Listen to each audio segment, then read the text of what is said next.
Nanti setiap orang di antara kita di istananya di surga itu akan punya sungai sendiri. Sungai dari 4 jenis ini.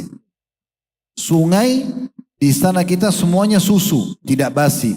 Sungai dari air tawar yang layak untuk diminum. Nanti kita jelaskan juga dalam hadis, rasanya manis. Sungai dari minuman anggur tidak memabukkan, tidak pernah habis, mengalir terus. Sungai dari madu yang tersaring, bersih, nggak ada lagi sarang-sarangnya.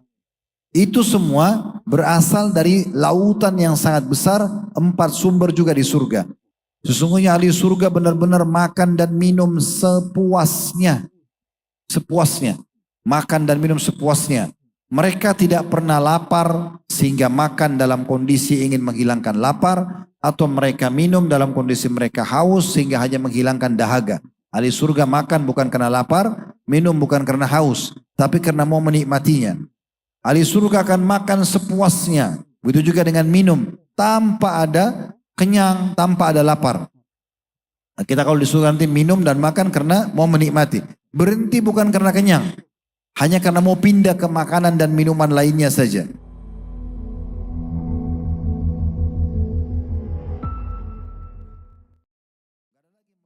Disebutkan dalam surah Al-Waqi' ayat 20. Wa fakihatim mimma yatakhayyarun. Dan buah-buahan apapun yang mereka pilih.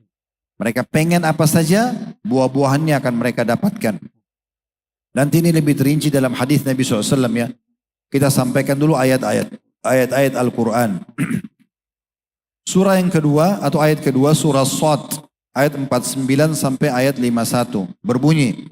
Hadza dzikr wa inna lil muttaqina la husna ma'ab jannati 'adnin mufattahatan lahumul abwab muttaqiina fiha yad'una fiha bifakihatin katsiratin wa syarab. Ini adalah kehormatan bagi mereka para penghuni surga dan sungguh bagi orang-orang yang bertakwa berempatu kepada Allah disediakan tempat kembali yang terbaik yaitu surga Aden yang pintu-pintunya terbuka lebar untuk mereka. Di dalamnya mereka akan bersandar di atas dipan-dipan sambil memakan atau meminta buah-buahan yang banyak dan minuman-minuman di surga itu. Dalam surah Insan ayat 5 sampai ayat 6 berbunyi, Innal abrara yashrabuna min ka'sin kana mizajuha kafura, 'ainan yashrabu biha ibadullah yufajjirunaha tafjira. Sungguh orang-orang yang berbuat kebajikan akan minum dari gelas yang berisikan minuman, campurannya adalah air kafur. Yaitu kafur itu maksudnya adalah ya, mata air dalam surga yang diminum oleh hamba-hamba Allah dan mereka dapat memancarkannya dengan sebaik-baiknya. Dalam surah Al-Mu'min ayat 40 Allah juga menjelaskan masalah makanan dan minuman ahli surga. Man amila sayyi'atan fala yujza illa mithlaha wa man amila salihan min dzakarin aw untha wa huwa mu'minun faulaika yadkhulunal jannata yurzaquna fiha bighairi hisab. Siapa yang mengerjakan perbuatan jahat, kriminal, perbuatan dosa, maka dia akan dibalas sebanding dengan kejahatannya itu. Dan siapa yang mengerjakan kebajikan, kepatuhan, baik laki-laki maupun perempuan sedangkan dia dalam keadaan beriman, maka mereka akan masuk surga, mereka diberikan rezeki di dalamnya tanpa terhingga. Kata sebagian ulama ini maksud dengan tanpa terhingga tidak terputus-putus.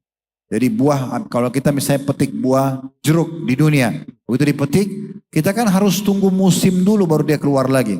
Kita petik apel, petik durian, manggis, kita petik harus tunggu musimnya baru dia keluar lagi. Baru belum tentu di tangki yang sama. Kalau di surga tidak. Ulama menjelaskan kalau dipetik buahnya keluar buah baru di tempat yang sama. Dipetik lagi keluar lagi di tempat yang sama. Tidak pernah habis. Tidak pernah habis. Di dalam hadis Nabi SAW yang merincikan masalah makanan dan minuman ahli surga ini, hadis pertama riwayat Muslim jilid 17 halaman 173. Dari hadis Jabir radhiyallahu anhu beliau mengatakan aku mendengarkan Rasulullah sallallahu alaihi wasallam bersabda, "Inna ahlal jannati ya'kuluna fiha wa yashrabun wa la yadfulun." Sesungguhnya ahli surga benar-benar makan dan minum sepuasnya. sepuasnya. Makan dan minum sepuasnya. Mereka tidak pernah lapar sehingga makan dalam kondisi ingin menghilangkan lapar. Atau mereka minum dalam kondisi mereka haus sehingga hanya menghilangkan dahaga. Ahli surga makan bukan karena lapar, minum bukan karena haus, tapi karena mau menikmatinya. Ahli surga akan makan sepuasnya. Begitu juga dengan minum, tanpa ada kenyang, tanpa ada lapar. Nah, kita kalau di surga nanti minum dan makan karena mau menikmati. Berhenti bukan karena kenyang. Hanya karena mau pindah ke makanan dan minuman lainnya saja. Dan mereka makan dan minum tanpa meludah. Gak ada lagi meludah. Ya. Wala yabulun. Mereka juga tidak lagi buang air kecil. Wala yatagawwatun. Mereka juga tidak buang air besar. Wala yamtakhitun. Mereka tidak akan pernah beringus. Ya, sakit. Qalu fama balut ta'am. Para sahabat bertanya, Rasulullah, bagaimana dengan halnya sisa-sisa makanan? Kalaupun tidak dibutuhkan oleh tubuh. Qala jusha'un wa rashhun karishhil misk yulhamuna tasbiha wal tahmida kama tulhamuna nafas. Kata Nabi SAW, makanan itu berubah menjadi sendawa. Ya, angin yang keluar. Dan keringat yang aromanya seperti aroma kasturi. Mereka diberi insting untuk selalu bertasbih dan bertakbir. Sebagaimana kalian diberikan insting bernafas. Nanti dia di surga, satu-satunya ibadah yang masih terus berjalan teman-teman sekalian adalah zikir. Zikir. Sholat sudah tidak ada lagi, ya tidak ada lagi jihad, tidak ada haji, itu cuma di dunia saja. Ya sebagai ujian untuk kita agar kita patuh atau tidak kepada Allah Azza wa Jalla. Tapi zikir akan terus berlanjut. Dan di surga nanti kita tidak akan pernah berhenti berzikir. Sebagaimana kita diilhamkan sekarang bernafas, kadang-kadang kita tanpa memikirkan lagi, dia tinggal masuk keluar terus. Begitu juga nanti ahli surga akan berzikir kepada Allah Azza wa Jalla. Dan ini sebuah nikmat yang luar biasa. Makan tidak akan pernah berhenti-henti, ya. Maksudnya sepuasnya, minum tidak juga minum sama, tidak pernah meludah, tidak akan pernah buang air kecil, buang air besar, dan tidak akan pernah beringus. Dalam riwayat yang lain, riwayat Ahmad, dan dikatakan sanadnya jayyid atau bagus, dari hadis Anas radhiyallahu anhu, bahwasanya Nabi SAW bersabda, sesungguhnya burung-burung di surga sebesar unta ukurannya. Burung yang biasa kita lihat kecil di dunia, besarnya nanti di sana seperti unta ukurannya. Yang hinggap di pepohonan surga. Lalu Abu Bakar berkata radhiyallahu anhu, ya Rasulullah, sesungguhnya burung-burung itu merasakan kenikmatan juga kayak kita. Karena mereka juga tinggal di surga. Kata Nabi SAW, memakannya daging burung itu lebih nikmat ya daripada apa yang kamu ucapkan. Ya.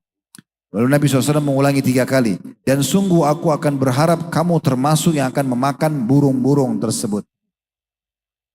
Dalam riwayat yang lain, diriwayatkan oleh Ibnu Abi Dunya dan ini dinyatakan sahih oleh Al-Munri dalam kitab Targhib Tarhib beliau.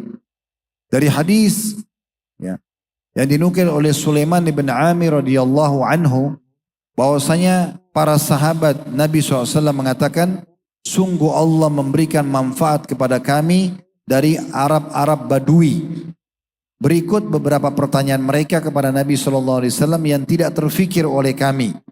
Seorang Arab Badui pernah datang seraya mengatakan, wahai Rasulullah, Allah Azza wa Jal menyebutkan di surga terdapat pohon yang bisa mengganggu. Dan aku tidak beranggapan bahwa di surga akan ada pohon yang mengganggu penghuninya. Lalu kata Nabi SAW, pohon apa yang kau maksudkan? Kata orang Arab Badui tersebut, pohon sidir. Pohon bidara. Pernah lihat ya pohon bidara ya? Di tangkainya itu banyak duri-duri kan? Daun bidara biasa dipakai untuk mengobati sihir. Dengan mengambil 7 lembar, diulek, lalu kemudian ya dipakai mandi, dicelupkan dia dipakai mandi atau juga bisa diminum ya.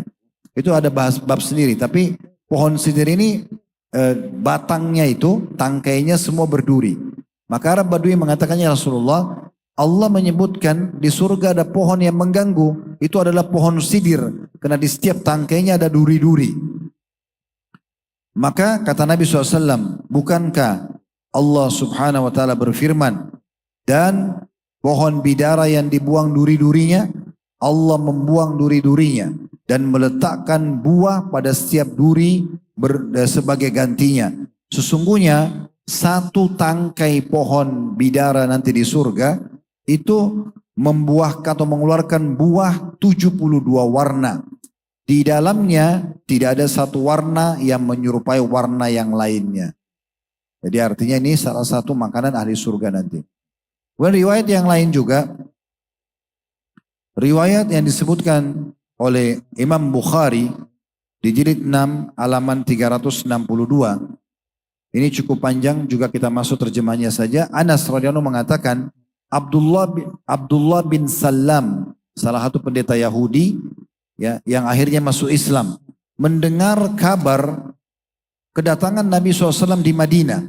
Maka ia mendatangi beliau seraya mengatakan, aku bertanya kepadamu hai Muhammad tentang 3 perkara yang hanya diketahui oleh seorang Nabi.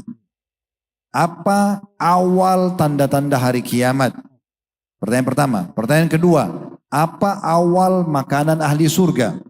Pertanyaan ketiga, dari suatu apakah anak mirip kepada ayahnya? Dan dari sesuatu apakah anak menyerupai paman-pamannya?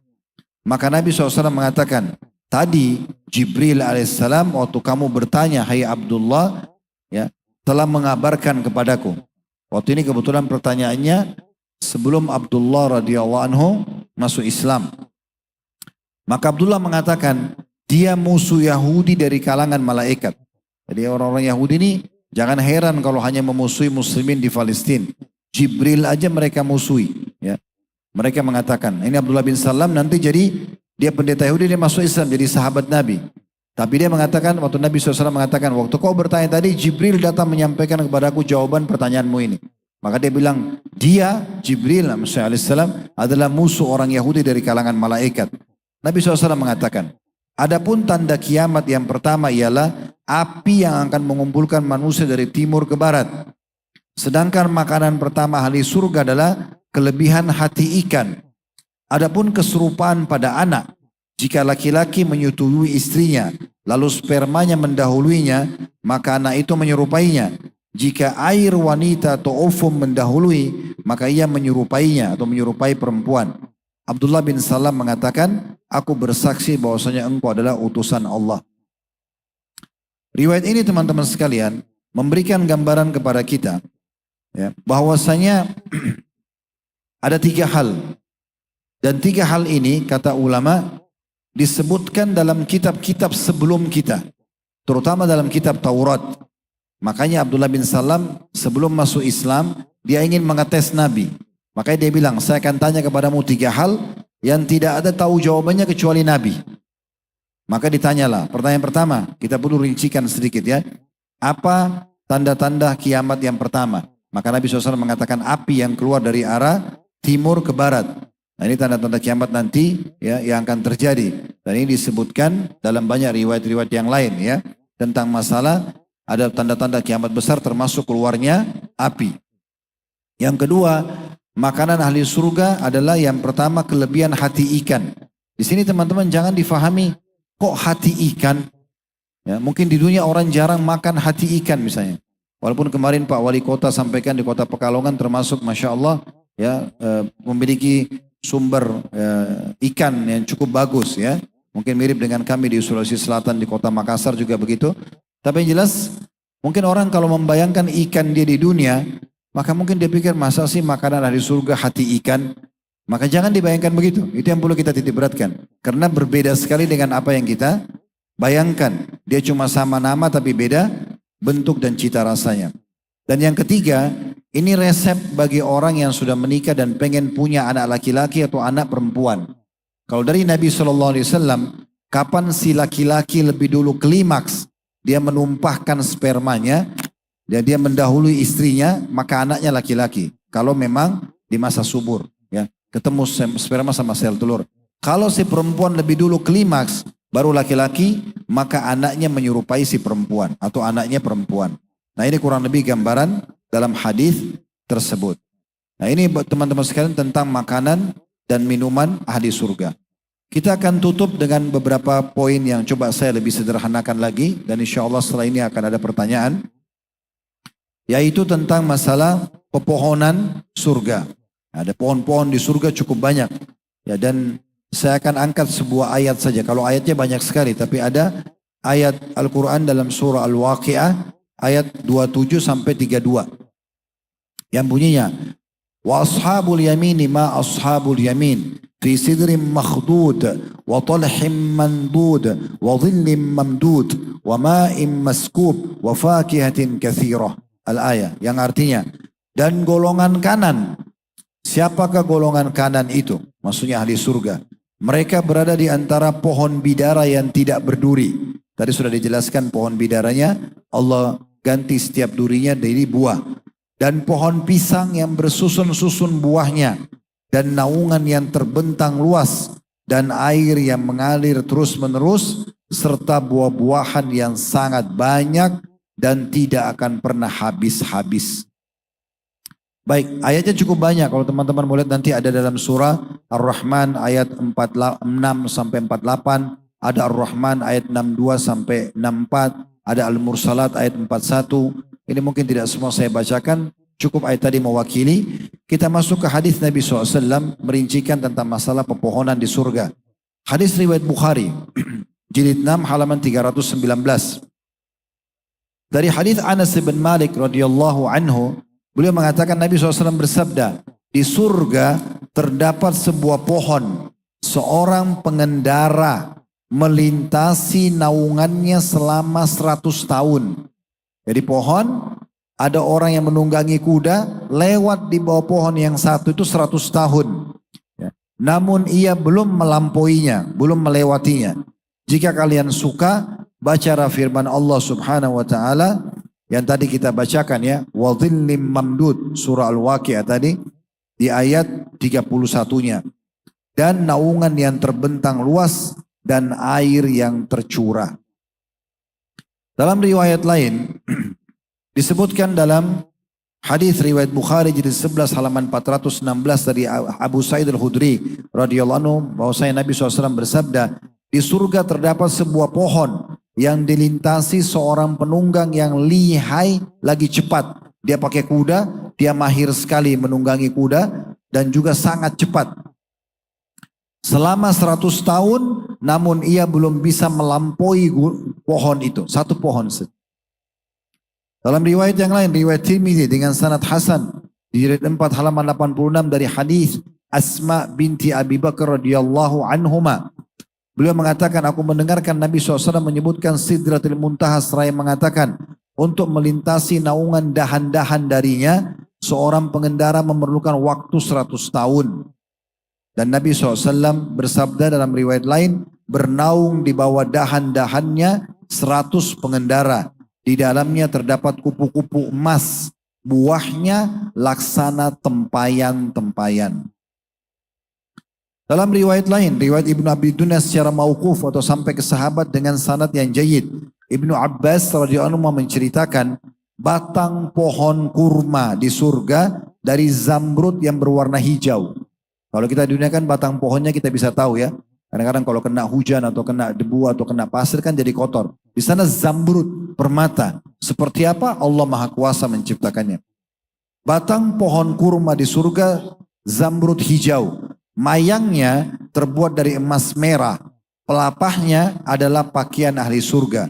Darinya terbuat pakaian dan gaun mereka. Dan buahnya sebesar tempayan dan juga timba-timba. Warnanya lebih putih daripada susu. Rasanya lebih manis daripada madu. Dan lunaknya lebih lunak daripada buih. Dan tidak ada biji padanya. Juga riwayat lain menyebutkan, riwayatkan oleh Tirmidzi dan disahihkan oleh Syekh Albani dalam Sahihul Jami' nomor 5523.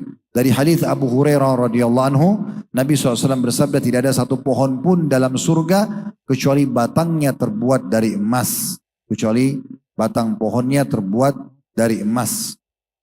Riwayat yang terakhir berhubungan dengan masalah pepohonan ini adalah riwayat yang disebutkan atau dinukil oleh Tirmidzi dan dihasankan oleh Syekh Albani dalam Sahihul Jami' nomor 5028. Tentu sebagaimana saya bilang tadi ya, dalilnya banyak sekali. Ini kita cuma pilih-pilih saja. Ibnu Mas'ud radhiyallahu anhu menuturkan, Rasulullah SAW bersabda, aku bertemu dengan Ibrahim alaihissalam di malam Isra'ku, malam Isra' dan Mi'raj. Maka beliau berkata kepada wahai Muhammad, sampaikan salamku pada umatmu. Nabi Ibrahim alaihissalam kirim salam kepada kita semuanya. Kabarkan kepada mereka bahwa surga itu tanahnya sangat harum, airnya menyegarkan. Surga itu tanah-tanah kosong yang belum ada tanamannya. Lalu tanamannya adalah subhanallah, alhamdulillah, la ilaha illallah, wallahu akbar. Maksudnya akan sangat sempurna pohon-pohon di surga itu.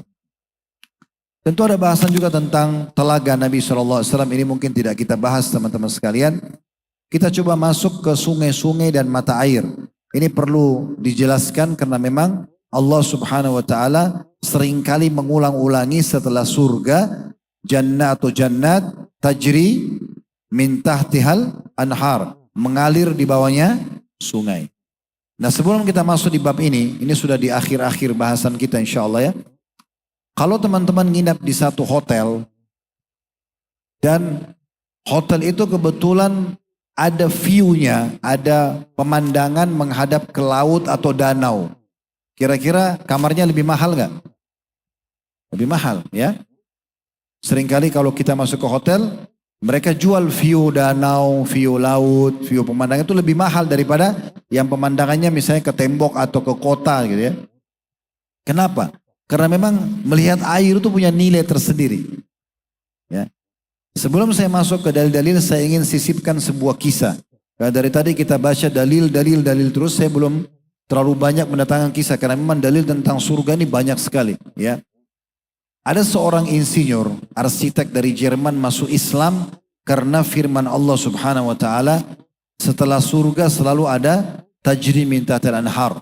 Di antaranya surah Al-Baqarah misalnya ayat 25, "Wabashshiril ladzina amanu wa 'amilus solihati anna lahum jannatin tajri min tahtil anhar." Sampaikan berita gembira kepada orang-orang beriman bahwasanya mereka akan mendapatkan surga-surga yang di bawahnya mengalir sungai-sungai. Orang ini beragama Katolik. Dia masuk Islam karena ayat-ayat tentang ini. Kebetulan dia seorang arsitek dan dia suka sekali menggambar dan dia coba mempertemukan antara buku-buku yang dikarang oleh manusia dengan dianggap buku-buku ya yang diyakini oleh agama-agama profetis, buku-buku dari langit. Ya, kitab dari langit. Di antaranya Al-Quran dia jadikan sebagai rujukannya. Hanya untuk melihat arsitektur dalam Al-Quran. Waktu dia cari, dia temukan tentang bangunan yang paling dipuji-puji dalam Al-Quran adalah surga. Balasan tertinggi, target tertinggi. Ya, setiap orang muslim adalah surga. Digambarkan sebagaimana tadi kita bilang permadadinya, tumbuh-tumbuhannya, pohonnya, segala macam lah. Sangat indah. Maka dia penasaran. Di satu potongan ayat, kenapa surga selalu dikatakan tajri min tahtil anhar? Di bawahnya mengalir sungai. Apa rahasianya? Maka dia ambil inisiatif waktu itu, masih agama Katolik ya. Dia ambil inisiatif, dia bangun rumah baru selain rumah dia. Semuanya dibangun bagus, cuma yang beda lantainya dibuat kaca sama dia. Bukan kayak kita sekarang marmer, granit, bukan. Kaca. Di bawah kaca itu ada air yang dibuat mengalir. Sehingga orang kalau injak lantai itu seperti dia jalan di atas air. Dan dia bisa dengar gemericik suaranya gitu ya. Lalu kemudian ada panel listrik tentunya. Setelah selesai bangun rumah itu, dia belum sempat tinggali, dia berangkat ke beberapa negara Eropa untuk menjual gambar dia. Dia kan arsitek, dia bawa gambar. Dia pergi ke beberapa perusahaan untuk tawarin gambar-gambar dia. Setelah dia pulang, 2 pekan dia pergi menawarkan gambar dia. Subhanallah, dia balik ke Jerman. Kemudian dia tidak ke rumah dia. Dia ke rumah yang baru ini yang dia baru bangun. Dia nyalain semua lampunya. Dia ingin coba duduk situ sejenak. Duduk menikmati rumah yang dia baru buat belum ditinggalin. Dia nyalain semua termasuk ada panel listrik yang menyalakan air yang dibawa kaca yang merupakan lantai rumahnya itu. Dia bilang, buat kesaksian waktu saya duduk di ruang tamu, tiba-tiba penat saya yang 2 pekan.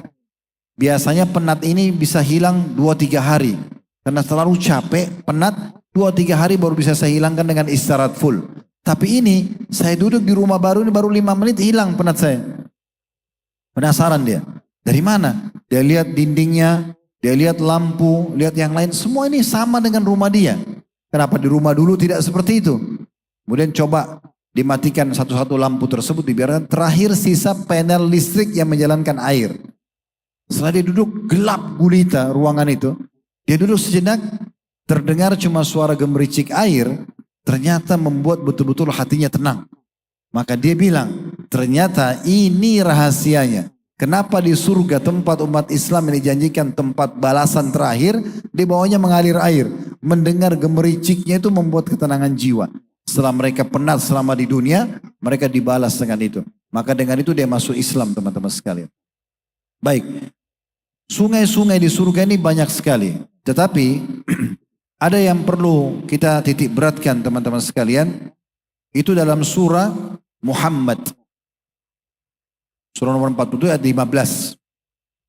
Allah Subhanahu wa taala menggambarkan di situ tentang surga perumpamaan bagi orang-orang yang bertakwa. Ya, dikatakan fiha anharun min ma'in asin. Ada sungai-sungai yang dari air tawar, ya.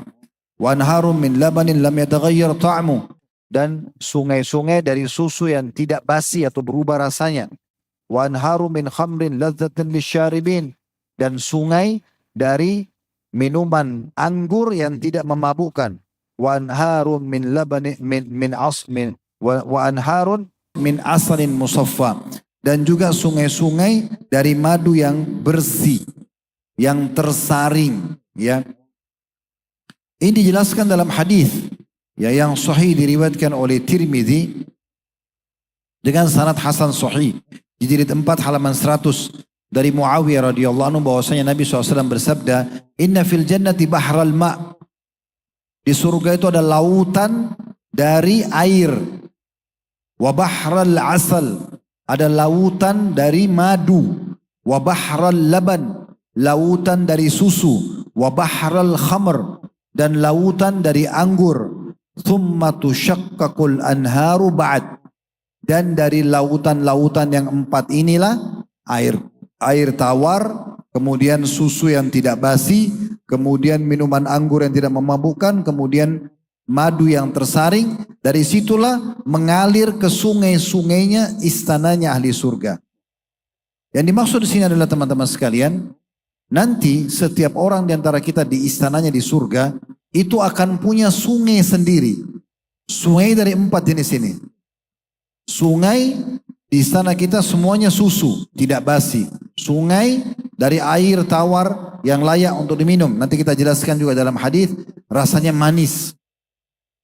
Sungai dari minuman anggur tidak memabukkan, tidak pernah habis, mengalir terus. Sungai dari madu yang tersaring, bersih, nggak ada lagi sarang-sarangnya.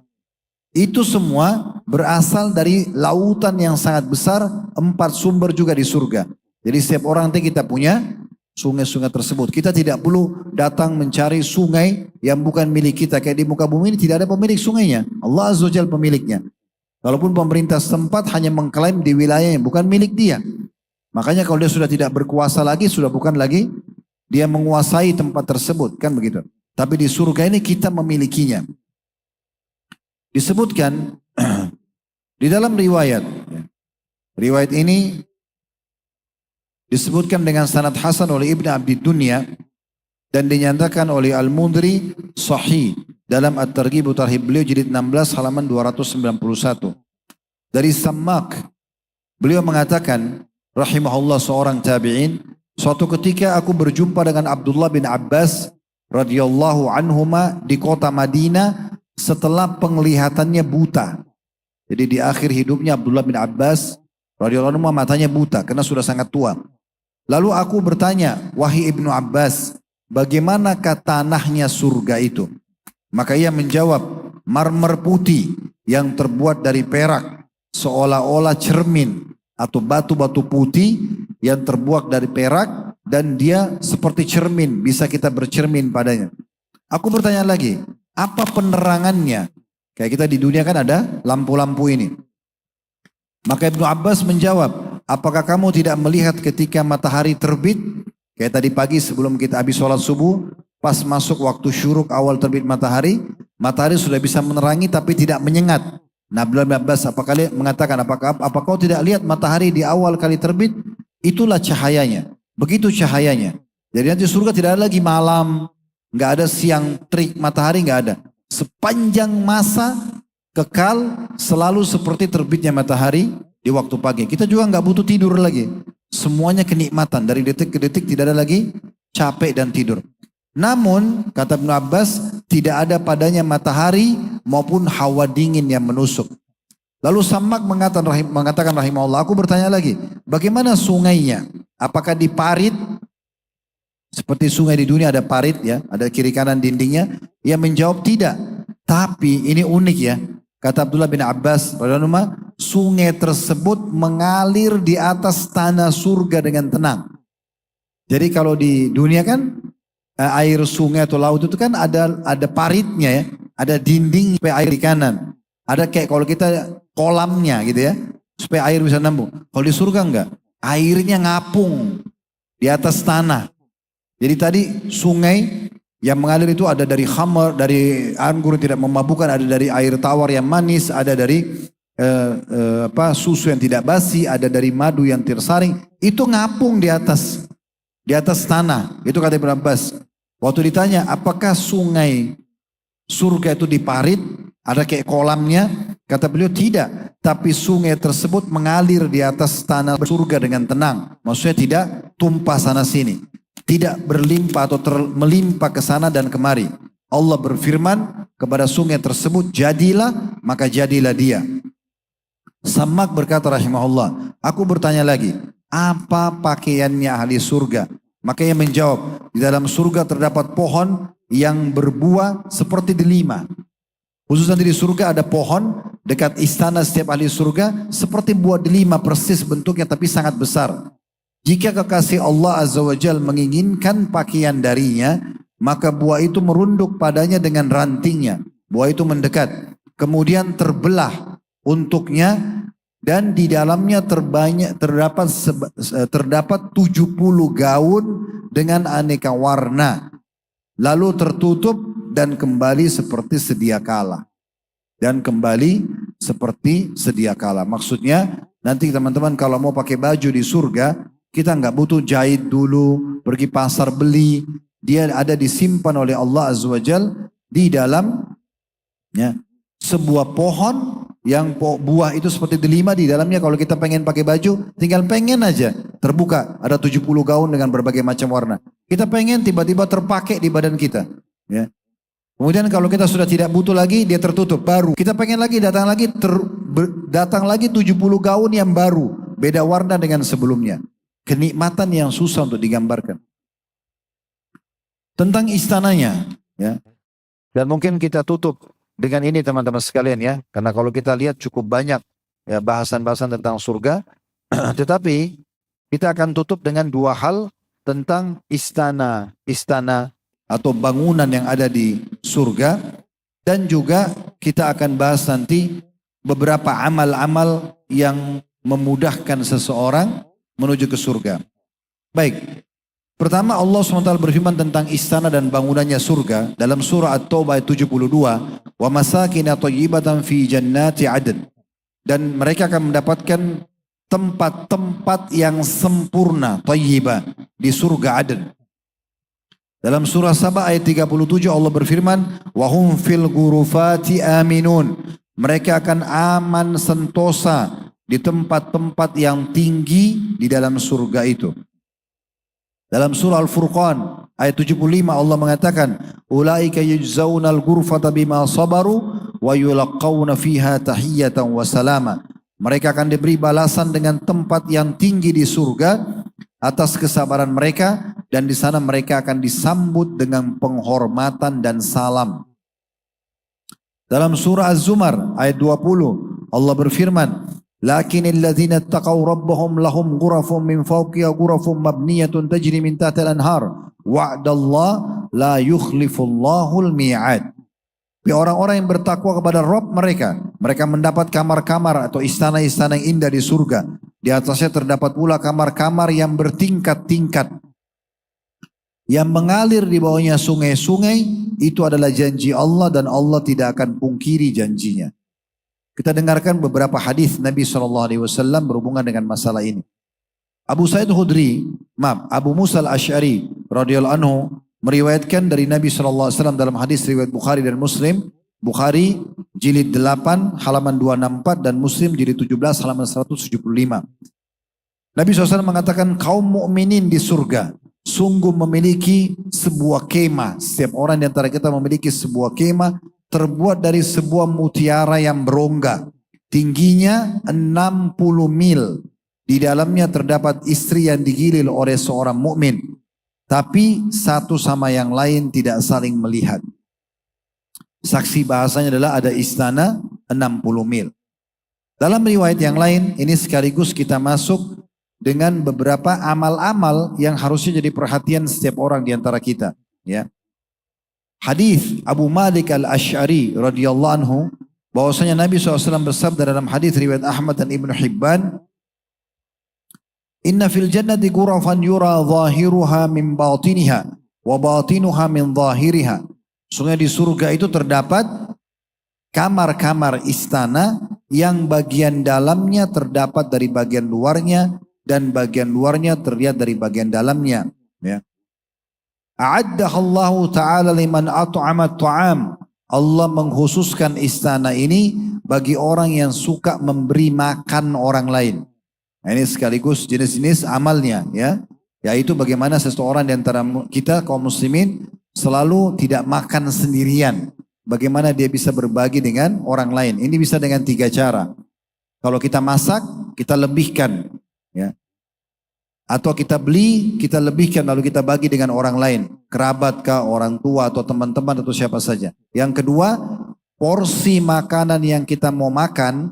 Misalnya antum lagi punya 1 bungkus nasi. Antum gak makan sendiri, tawarin orang lain. Makan dengan orang lain. Itu juga masuk dalamnya.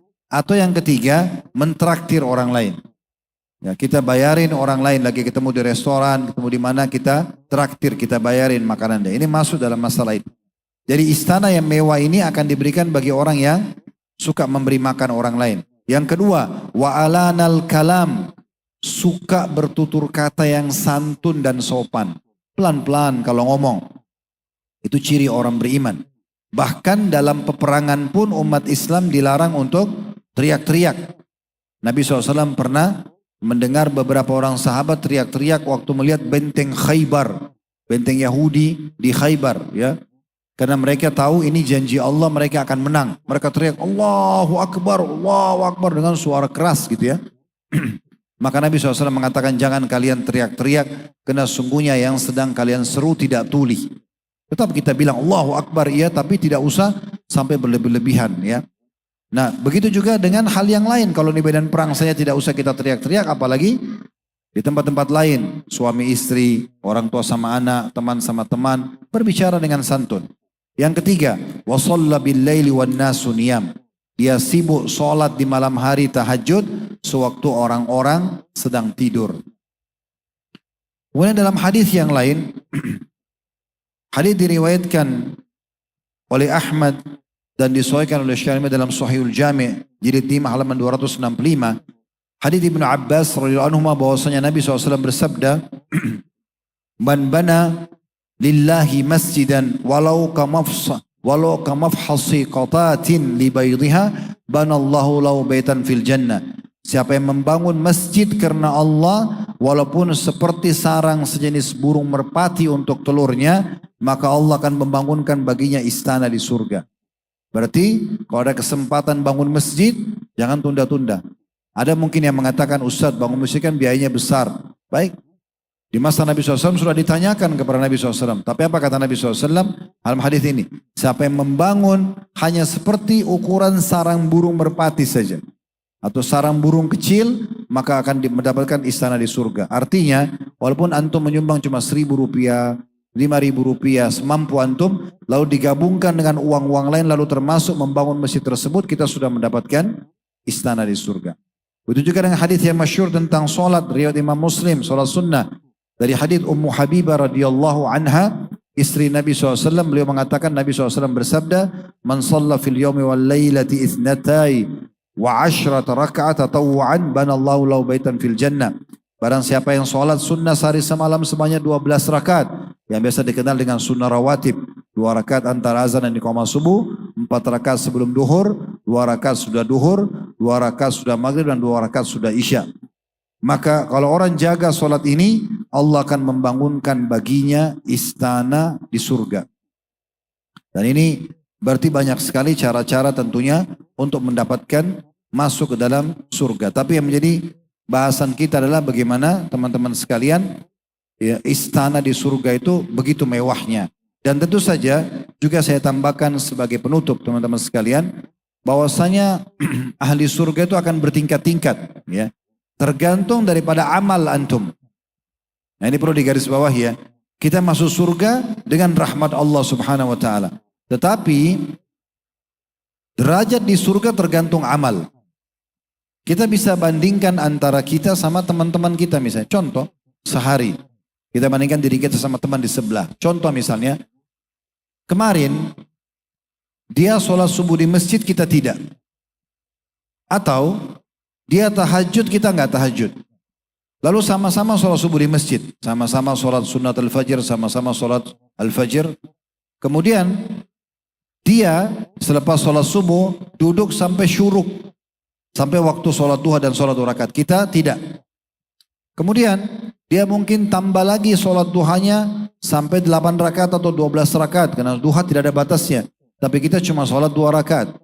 Kemudian sholat duhur misalnya.